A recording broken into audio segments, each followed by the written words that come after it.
Для пчеловодов Ишимбайского района провели семинар, где рассказали о том, как можно получить от 350 тысяч до 8 миллионов рублей государственных субсидий на развитие собственного бизнеса по производству меда. Проведение подобного мероприятия пчеловодам обещал вице-премьер правительства Республики Башкортостан Азат Бадранов во время поездки в село Макарово, после того, как у местных пчеловодов возникли вопросы по инвестиционному проекту, реализуемого французским предпринимателем Патриком Хоффманом.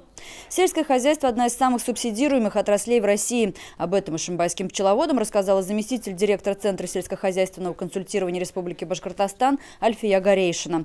Деятельность центра направлена на то, чтобы помогать сельхозпроизводителям масштабировать свой бизнес. Сегодня в Башкирии существует несколько форм государственной поддержки. Такие программы, как агростартап, семейные фермеры и доходогенерирующие проекты – это лишь малая часть возможностей для повышения экономической активности сельчан. Механизмом увеличения объемов продукции и укрепления материально-технической базы также является создание некоммерческих организаций в виде кооперативов.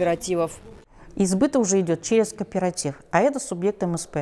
Им легче договариваться с нашими торговыми представителями, торговыми организациями, которые уже не затраты с транспортными расходами связаны, куда поставить мед, на какую ярмарку, куда довести, чтобы сдать тому же перекупщику. Да?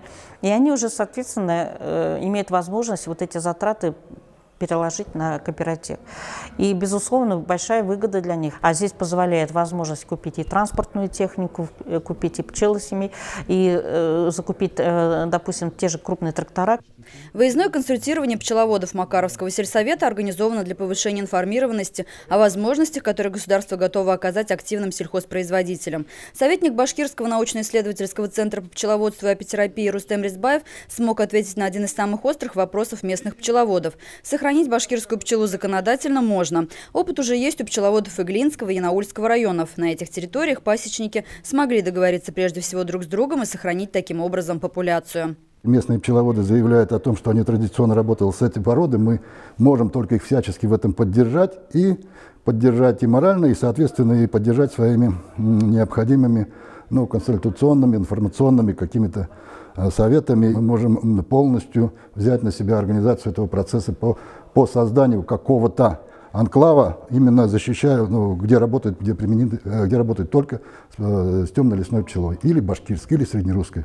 Консультирование пчеловодов Ишимбайского района будет продолжено и далее. Уже в эту субботу пасечники Макаровского сельсовета встретятся вновь для того, чтобы обсудить создание общественной организации пчеловодов района. Алена Чернова, Олег Долгушин, Ишимбайское телевидение.